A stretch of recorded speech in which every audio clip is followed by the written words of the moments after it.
Hi there. We are Jim and Jonna Schuster, and this is a glimpse into our world. Conversations from our living room. Unscripted, without agenda, prompted by the Holy Spirit. And usually over coffee. About what God is saying to us right now. No promises on what you'll get.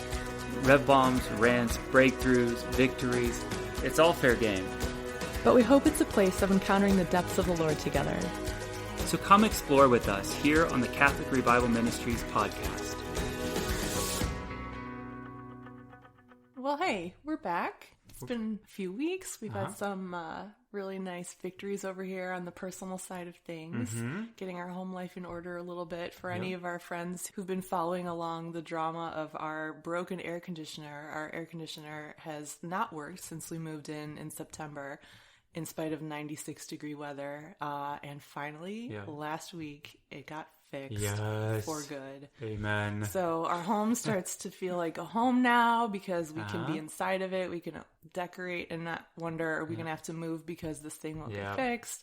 And one of those things we did was we got our balcony all decked out. Nice little prayer chair with a side table. That's been really nice. Yeah. So it feels like home is starting to settle in and feel more like a real home. Yeah. And getting some good routines in, and that's something new for me that I'm excited about as I got a bike. So I started biking recently, which I haven't really had a bicycle for, I don't know, like 20 years or something, but I love it. I'm back out there and I'm riding, and it's just so much fun. And it's beautiful. I don't know why, like, the biking trails are gorgeous. Yeah, it's gorgeous. Yeah. I don't know why, like, if I get exercise on a bike, it's like, yay, this is great. But if you send me out running, I'm like, this is the worst. Yeah. So it's like, why have I been fighting this so long? Yeah. That's really nice. So. Yeah. So what's God been saying to you lately? Yeah, I've been doing some like spiritual reading lately, and there's this author who was kind of painting this picture of how, like, God created all things, and therefore he's in all things, right? Like they wouldn't exist if he wasn't sustaining them. Like he's in them, and also, like, just as with like any creator, any artist, what they create is somehow a self-expression of the artist, and so everything around you can be seen as like this like self-expression of God. And so that wasn't really new ideas, but kind of the suggestion that this author gave was to really look to encounter God through the physical world around you. Now, I don't feel like I'm doing him justice, because it struck me in a different way, and I'm going to keep trying to like unpack what that meant for me, or how that struck me differently than other times I've heard similar things about, like, encountering God in nature or in creation or whatnot. Yeah. But the best I can describe it is that for me, typically, the way that I approach prayer is I'm almost like trying to block out the sensory world around me. It's like I need to like just get rid of all distractions, and oftentimes that means like close my eyes so there's no like visual distraction. And it's this real like turning inward and looking for God interiorly and things like that. And there's nothing like it's a valid approach to prayer, but I'm just talking about this as like my natural disposition, and also being somewhat more like introspective or introverted and cerebral. Like I just have this tendency to kind of like turn inward in prayer. And so for me, the thing that really stuck out at me is this author proposing really like letting the physical world speak to you, or almost be God's voice speaking to you. And so I was like, okay, I'm going to give this a try. Like that's a really interesting perspective, and I'm going to kind of give this a try. And it was like a really new experience for me of, even times in the past when I've tried to like look for God in nature, it's almost more like I'm trying to look for God hiding behind the nature. Yeah. I'm trying to like pierce through this veil somehow and sort of like see past what's there. Almost like you're looking at an analogy and you instantly try to interpret the analogy. Yeah, exactly. And so it's like that maybe what I'm seeing is sort of like a stepping stone, or it's like, again, it's sort of this thing I'm trying to get around to get to God. But it was like, again, the proposal was like really allow the physical creation around you to be a location where you encounter God, or like be the means by which you encounter God. And so I was just kind of like approaching, like, I tried it out. I went for a walk, I think actually I was sitting on our balcony when I first read this, and I just kind of put the book down and put it on this little side table that we purchased to set up our little prayer and reading space. And I was just looking out over the balcony and into the neighborhood, and just kind of like taking in and drinking in like my physical surroundings, and just allowing that to be, allowing it to speak to me. And it's almost like coming back to the idea of like everything being in some way the self-expression of God, everything that he's created.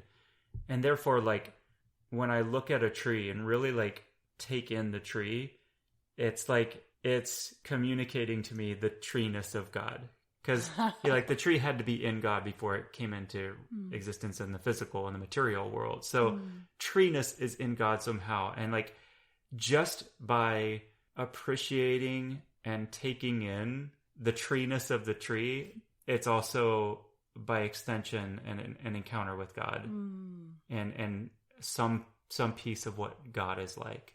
That's fascinating, the way you've described that. I would say, I think I experienced that without realizing that I'm experiencing it. I'm a very outdoor person. Like that's one of the primary ways that I am able to connect with God, or the quickest way is just put me in a beautiful place and I'm there. And I've never connected those dots of how do I get there? Why is it that if I place myself in a particular physical location, that I can very quickly arrive at, I'm aware of the presence of God. Yeah. But the way you just described it, I wonder if that's what's going on.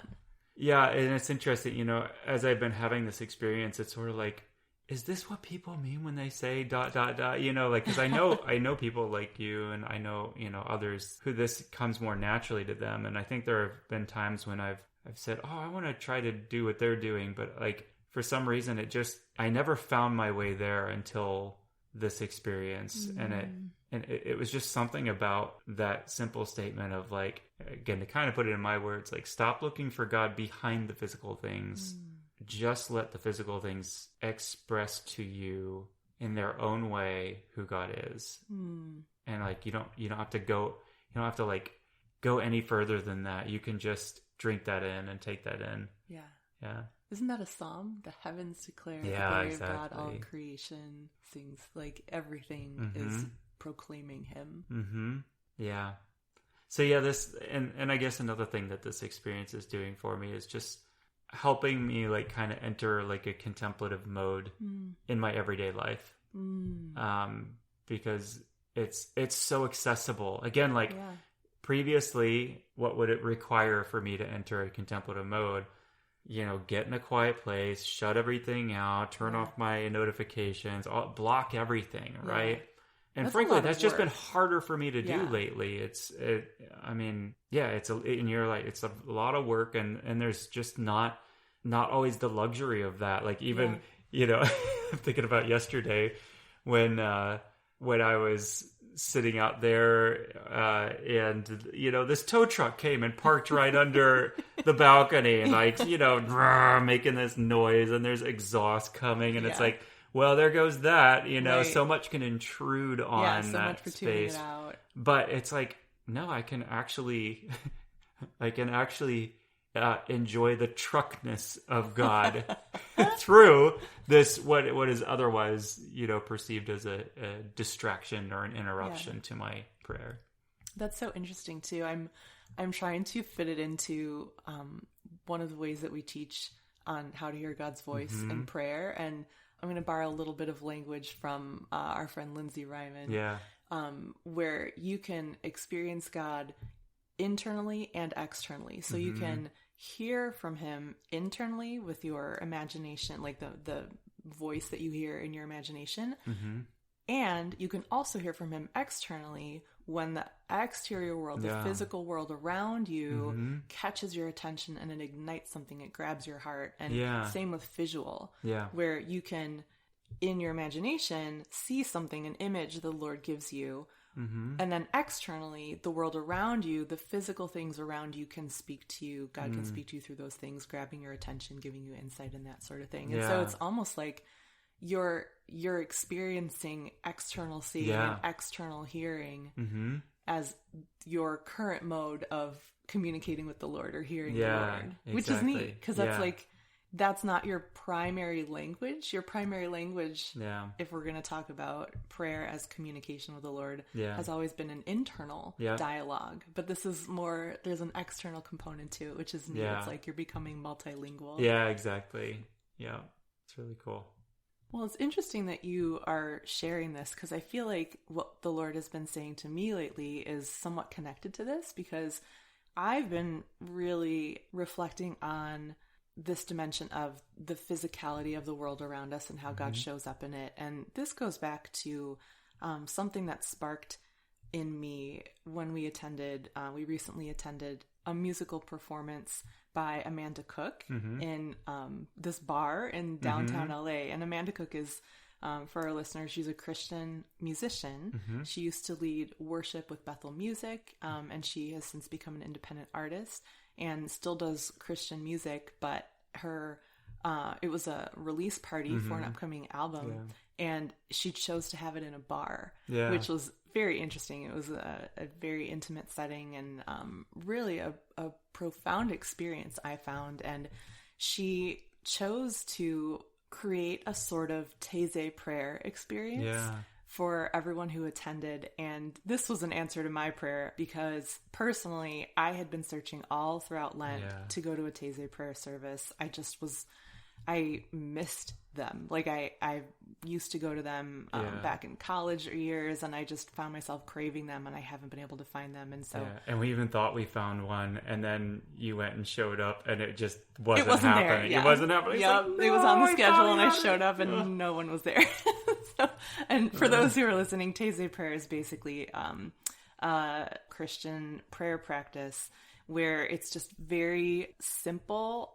There are usually candles lit. There's like a cross at the focal point, and songs are sung in a repetitive manner that are very simple in nature. And it's meant to be... It's like a single phrase repeated. Just kind of over and over. Slowly and, reflectively. Yeah, and it allows you, very similarly to the rosary, it allows you to enter into that phrase where you can ruminate on it, connect with the Lord, kind of let it sink into your bones, as I like to say. And so I really was in the mood for that this Lent, and I couldn't find it. And then here we are weeks later after Easter, and we go to a concert in a bar, and Amanda has intentionally said that she set this up as a Taizé prayer service. So that's like a big fat kiss from the Lord right there, an answer to prayer. And so the nature of her songs were very kind of simple, straight to the point about Jesus and the goodness of the Lord and his kindness and his presence and all of this. And so it was balm to the soul for me.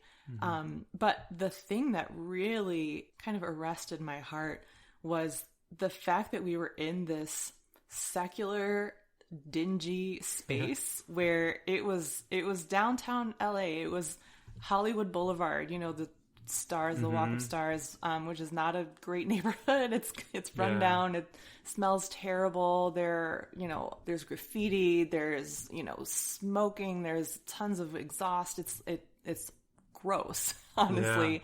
And this bar was fine. It wasn't like super run down or anything, but it was still a bar, and it smelled of alcohol and people and all this stuff. And so, in the midst of that environment, that I don't know why smell was such a huge experience in this for me.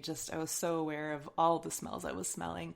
It was like I was in this cloud of stench, really. And in the midst of that, we were singing, and Amanda was singing, and of course we all joined in because she invited it. We were singing these beautiful, simple songs to the Lord and experiencing his presence in the thick of that. Really was it just moved me so deeply. It was so profound to me. And it reminded me of just the incarnation, Jesus coming in a filthy manger, entering into the mess, entering into the dirt, entering into the non-glamorous side of things. And there was something about it that was like experiencing holiness in that environment.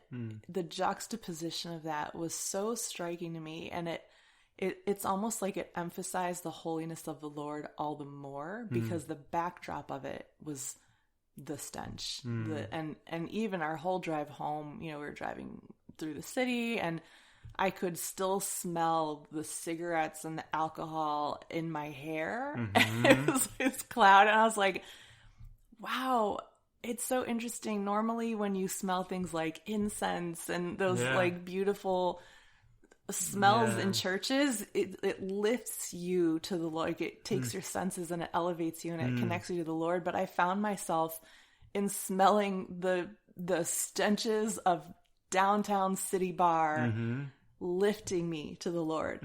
Wow. Which was so striking and so profound. And I just have been reflecting on that for quite some time, because it was like the line between sacred and secular got really blurry. And I mean, if we're honest about it, I mean, that kind of environment is not a suitable environment for the Lord. Like, for the magnitude of holiness that he is, a bar is certainly not the sort of place that is fit to host him.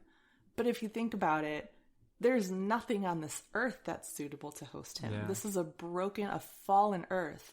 Even the best of our efforts, even our very bodies, we're imperfect. We're fallen. None of us is worthy to host the presence of the Lord. Nothing is suitable, is fitting for his level of holiness. And yet, that's where he shows up. That's where he chooses to come. That's where he chooses to make his presence manifest to us. Yeah. And then even like acknowledging that objectively nothing this world has to offer is suitable to God. But even within that, we'll just say, well, he could have chosen the most, the closest he could find on earth but the incarnation was in the manger. It was in the stable. Like he actually came into the dirty place, and I've heard that preached many times at Christmas, and but there's something about experiencing that a little bit more tangibly, like, because I was there with you, and I felt the same way. I think you experienced this aspect of it a little bit more profoundly than me, or or drew my attention to it, just like God showing up in this space and sanctifying what seems like is not capable of being sanctified. And that was a bottom line message that I just kept landing on, is he does this, he did this, and he does this because he loves us. He loves this city. He loves the people. He loves the things that we've created. He doesn't love the brokenness. He doesn't love the pain. He doesn't love the fallenness. He doesn't, let's not make that mistake, but he deeply loves us, and he is not afraid. He's not unwilling to come close. When you love something, you come close to it. You draw near, and he doesn't bat an eye at coming right up into that mess, coming right up into that, grimy, filthy environment. Yeah.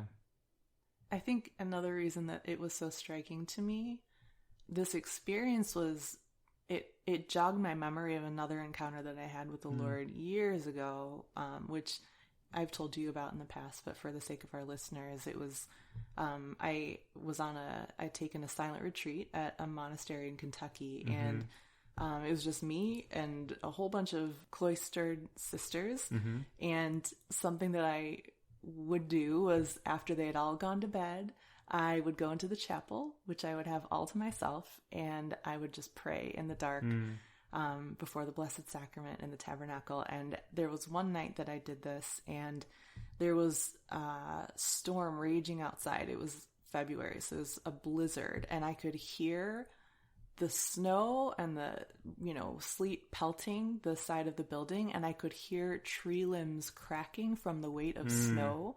Wow. And we're in rural Kentucky. And so, middle of nowhere, it's a little bit intimidating. You could kind of feel the building shake a little bit with the wind. And so I couldn't help but hear that while I was in the chapel and get a little bit uneasy. Like, oh my gosh, are we going to lose power? Is something going to break? Is, is this building going to be able to withstand this storm? And as soon as I started having those thoughts, because I was in a framework of prayer, I was in a mindset of prayer. I was just thinking about how powerful the storm is, and, God creates the elements. And so, the power that exists in God that is capable of rattling this church structure and, devastation, really. It does have the power to devastate. That's how powerful God is. Yeah. And then instantly I had a follow-up thought,